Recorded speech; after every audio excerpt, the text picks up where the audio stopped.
let's talk about Creepshow.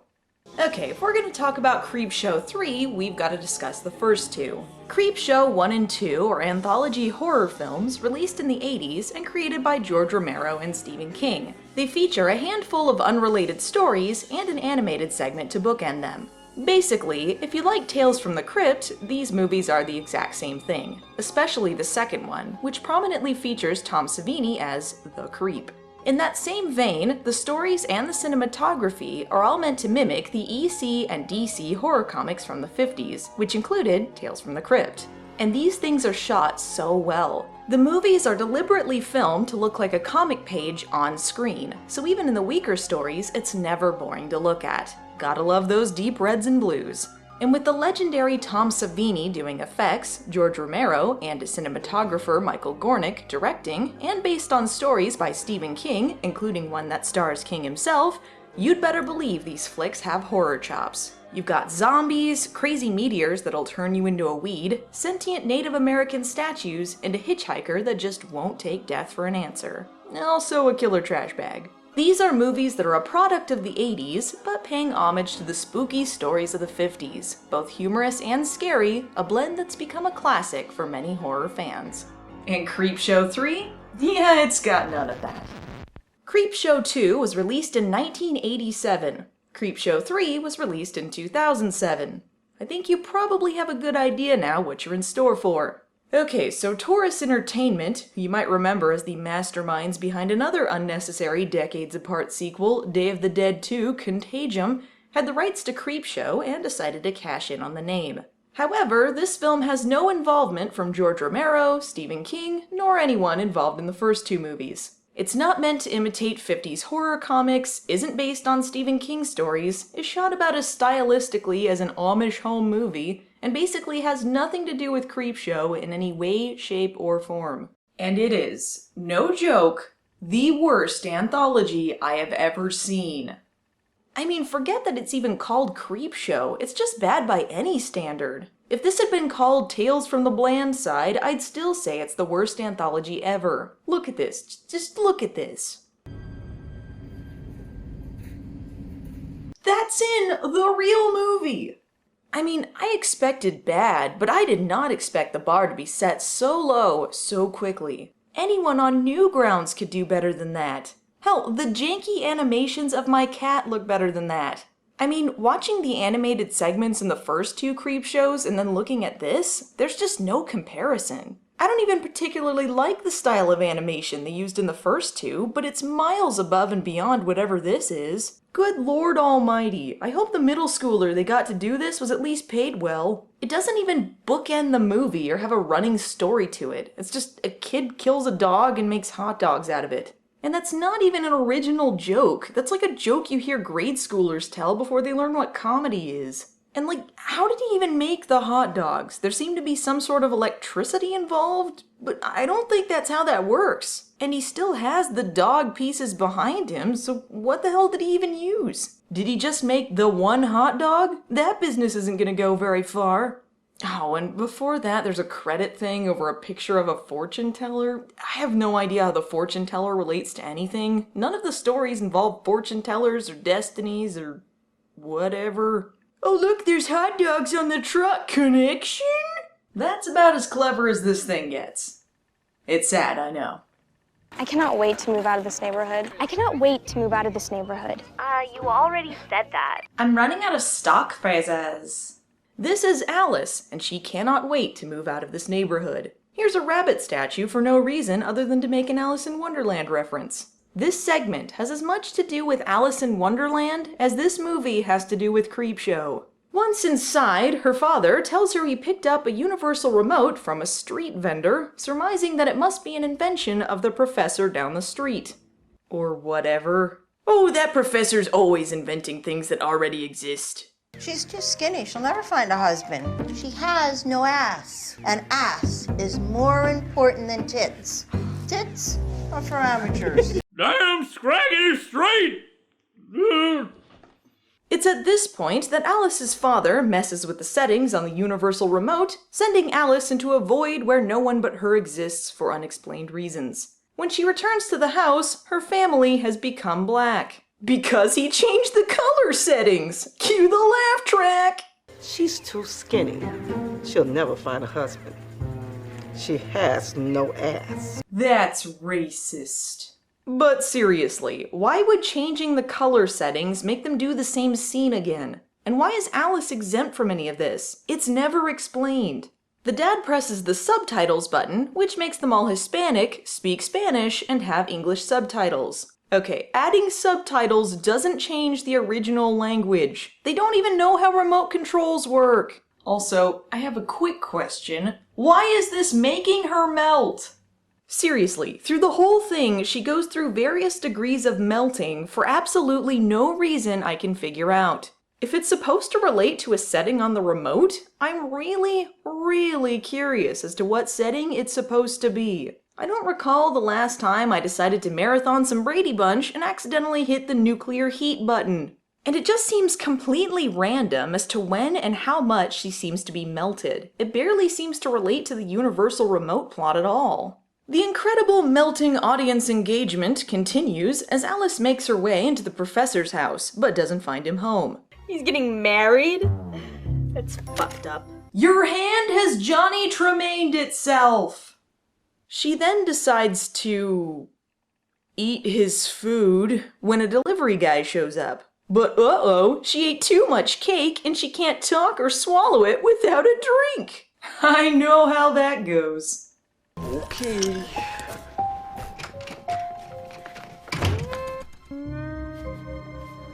You could probably catch up to him. Get some medical help or whatever.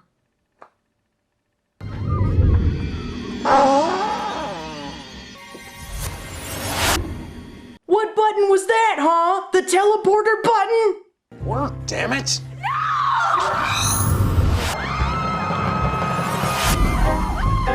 Okay, how did she know it was going to melt her again? Why did they only notice it this time? Why are they shrieking in panic instead of helping someone who appears to have spent a day on the sun? What is going on? Isn't the detective's gadget a riot? Please, I just want to be normal. But you already are, Alice. This is who you are. What is it? It's a rabbit, of course. Her name is Alice. Alice. What a pretty name.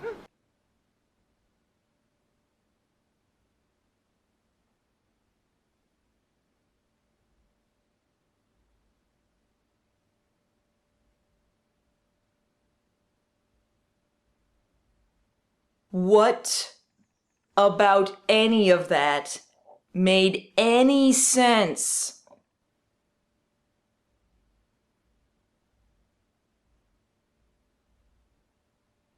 Okay, so a detective made this gadget? But who was phone? We never know. But apparently the professor knew how to use it, so we can assume he had some part in this universal remote. But why would a universal remote turn her into a goon? And besides that, the whole family seemed like jerkasses, so why did he single her out? They were prepared to go out and shoot someone who was deformed and running away from them. What a bunch of assholes! And why did he turn her into a rabbit? How? And why does that make her family forget her? I realize this is a fantasy story, but you still have to have an established set of rules. You can't just have the remote do any random thing. Some of them are TV related, but most of them are just nonsensical. And what reason did the professor have to exact this upon her? It would help if the extent of their relationship was made clear at any point. All we ever know is that they were neighbors, she told other people he was creepy, and then ate his cake after the fact. But those are some pretty miserable lengths to go to. And that's the whole segment. That's it! Creepshow 3! This is followed by the lengthiest and, thank God, most uninteresting of the stories in Creepshow 3. The only good thing I can say is that it's the one story that seems to have a germ of an idea behind it. Granted, it's an idea I've seen before and done better in things like the rebooted Twilight Zone series, but it's an idea nonetheless. And it doesn't hurt that it's the only one that makes remotely any sense. But goodness gracious, is it boring. So this generic guy lives in a scuzzy apartment building filled with shady characters, including this angry pimp, who's totally a real pimp and didn't buy his $sign blingy at a 99-cent store. Beardy McGeneric has a crush on one of the ladies employed by said pimp gentleman. I'm coming! Fuck! Oh, she's good. Oh, if only Gennari could save her from her squalor. I can show you the world, shining, shimmering, splendid. Oh, there's the universal remote. So when Alice's dad said street vendor, what he actually meant was a crazy hobo. Now that story makes sense. Or whatever. You'll quickly find out why this was the longest of the segments, and it's not because it has enough content to fill in the time slot it's allotted, but because it's needlessly padded with endless shots of our lead just walking around doing nothing. You can fast forward through roughly 2/3 of this and not miss anything. After sucking any last shred of joy from the audience, Gennari's radio starts to talk to him. Don't. I said don't. You like the song. I don't know what's more unbelievable here, that his radio is talking to him, or that someone would be listening to an old antenna radio anymore. I mean, look at his TV. Did the movie forget what decade it's in? I mean, the idea is creepy, I guess, that an object is sentient and knows everything about you, but they never talk about anything that's even slightly interesting. But let me tell you, if you love banter between a man and a radio about sandwiches, you'll probably enjoy this segment. Don't use so much mayonnaise. It always gives you a tummy ache. Anyway, to make a long story short, this endless circle drain eventually leads to the radio telling him to steal some cash which happens to belong to Pimp 10 Cent, which in turn leads to murder, all of which sounds much, much more exciting than it actually is. In reality, this is the next 20 minutes of the film.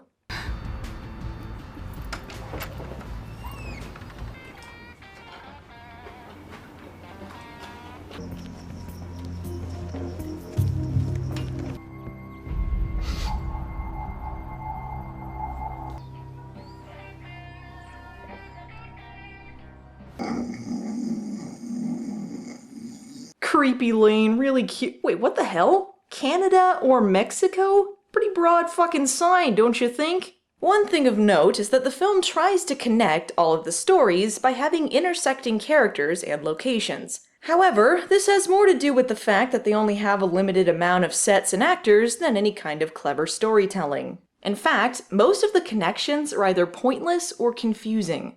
Okay, so at the same apartment building Gennari was at, this call girl exits with a bloody knife. She gets a call from a guy looking at her webpage, like all call girls have. While she's still on the phone, she kills this homeless woman who's bothering her. I can name like 3 things so far that should have gotten her caught immediately. And the local tabloids have dubbed the culprit the call girl killer. She has claimed 10 victims so far, all male. Now back to Jim and Sports. There's no real way to catch her. She's just too good.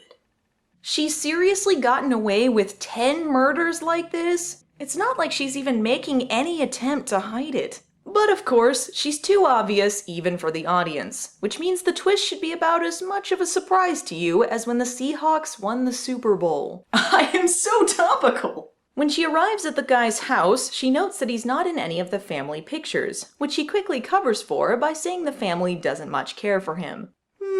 Well maybe it's a clever misdirect. Nope, immediate pan over to the dead family in the dining room. Wait, have the tables turned?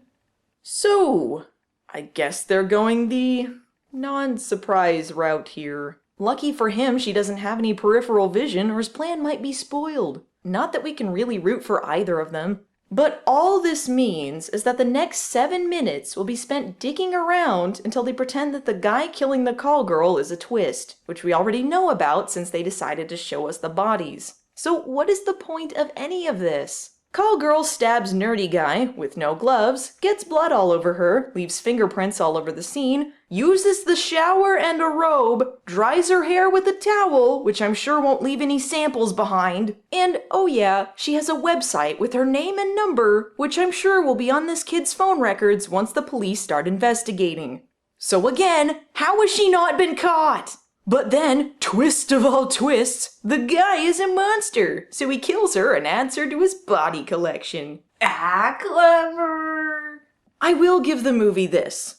This is probably the story that seems the most like a Creepshow vignette, but it suffers from thinking it's far more clever than it is. They blew their load far too early for this one, so the only twist is that the guy is a monster, but that's not really that smart. They could have had anything happen at the end there, really. Twist! He's really possessed by an ancient Native American spirit. Twist! He has an evil identical twin brother. Twist! She had a split personality and he was never there! I could think of at least 2 ways to rework this into a much better story. First route. Don't show the bodies till the end. Don't even mention the kid isn't in the pictures, but pan over the pictures anyway. If the audience is paying attention, they'll notice that no, he's not in any of them. Throw in subtle hints in the dialogue that he's not who he claims to be. Then, of course, the twist at the end won't be seen from a mile away. Second route. Show the bodies. Be obvious, but don't put the guy into a vulnerable position. The audience knows that both characters are killers. It's just a question of who will kill who first. So when the call girl finally does stab the guy, the audience is fooled into thinking that's the end until he shows up again as a monster and kills her. The misdirect is tricking the audience into thinking there is no twist, that the story was the cat and mouse game.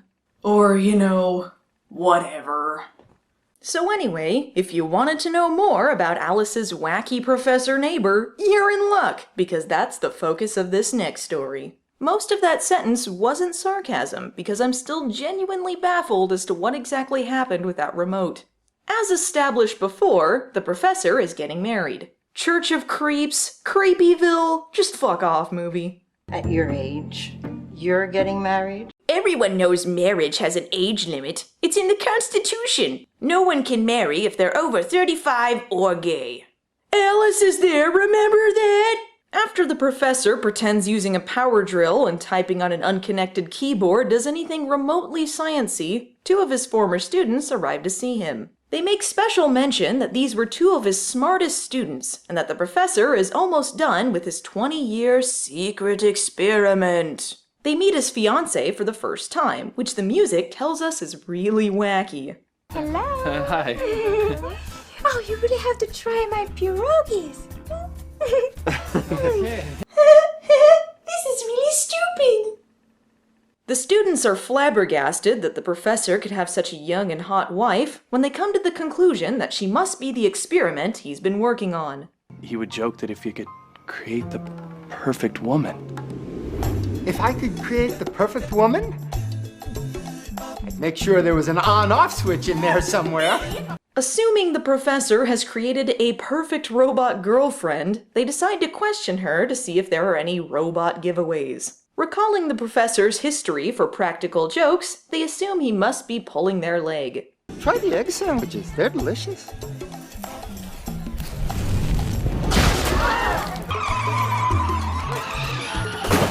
Maybe you should try the bathroom before you go, John. Long drive ahead.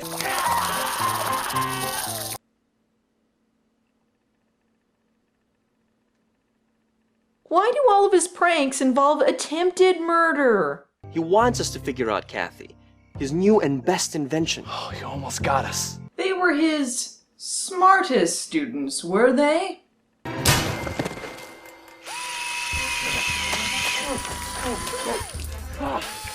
Look at this.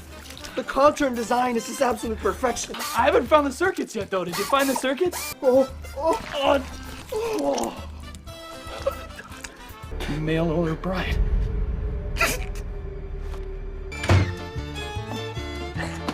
Honey, I'm back. Kathy ordered this cake and... Kathy. John. Charles?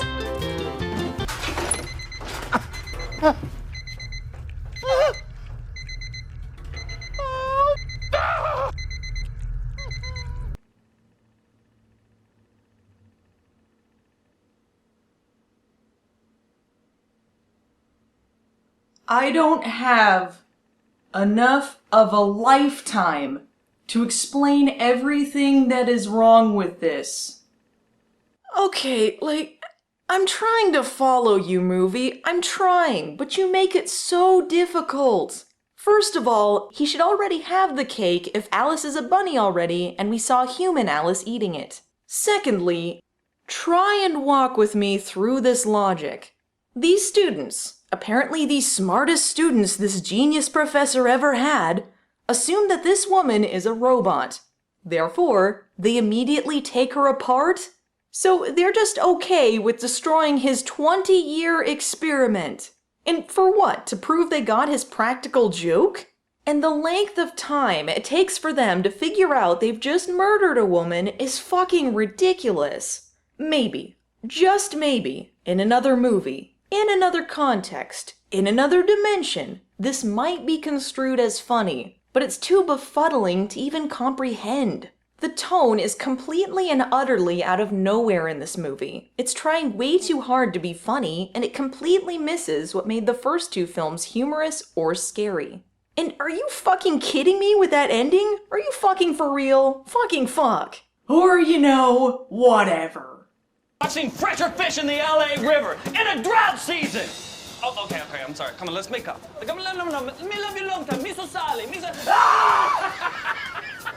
Yeah, this is gonna be a fun one. This guy is both an asshole and a doctor. That's the long and short of this story. Most of his time is spent being insensitive, racist, or both. So I'm gonna save you some time and skip over a majority of that. So he's trying his damnedest to be an asshole in literally every moment of his life, ignoring a hobo and cutting in line at the hot dog vendor. When he drops his hot dog on the ground, he decides to give it to the hobo after all. That had to have been some pretty hefty gravel stuck to that hot dog.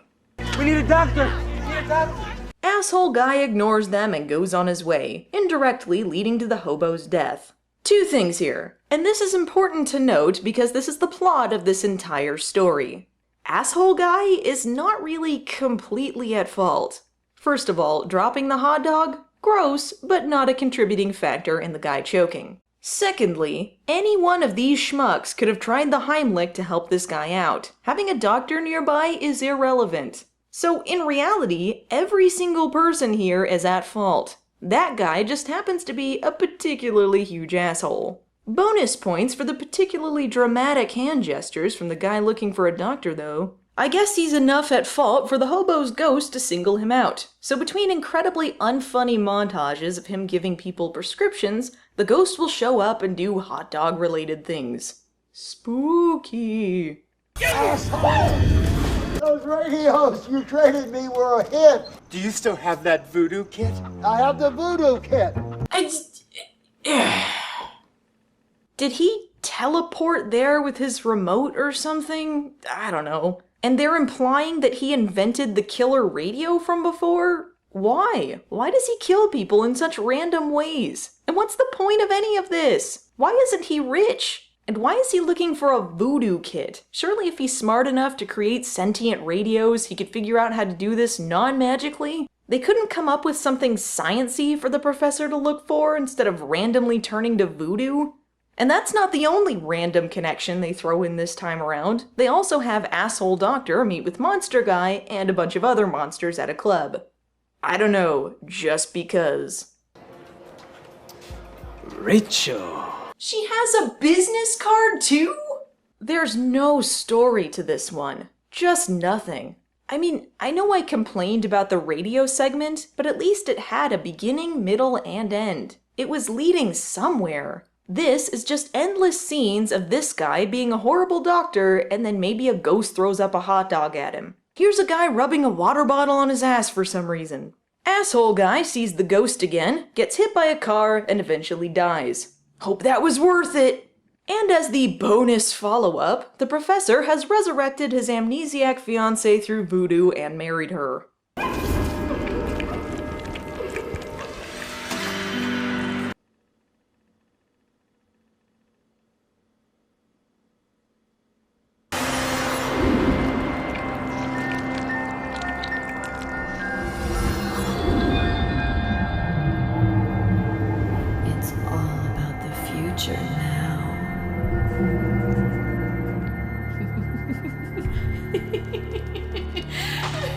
Whatever that means! Creepshow 3 missed the boat as a sequel and as a movie. They tried to make all of the stories connect, but it wasn't done in a particularly meaningful or interesting way. This isn't a clever intersecting of any of the stories, it's just having characters randomly show up for unrelated things. If you want to see this concept done right, watch Trick or Treat. The stories all make sense separate and as a whole. Plus, it doesn't suck. As for Creepshow 3, it's a mess. It completely missed everything that made the first two movies successful. It tries too hard to be funny and not enough to be scary, and in the end, it's neither. The tone is completely off, the music overwhelmingly zany, and the logic non-existent. It doesn't understand the difference between unexplained and nonsense. The stories in Creepshow 1 and 2, they don't have explanations, but they clearly have their own set of rules, so you don't need an explanation. It's scary precisely because it's unexplained. But in the case of Creepshow 3, there are no set of rules, things seem to happen at random, and the audience is left confused. It's a bad movie. Or whatever.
I think the beard is disintegrating. It's like there's like nothing in the back anymore.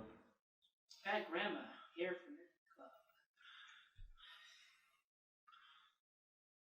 Dear hair club for fat grandma.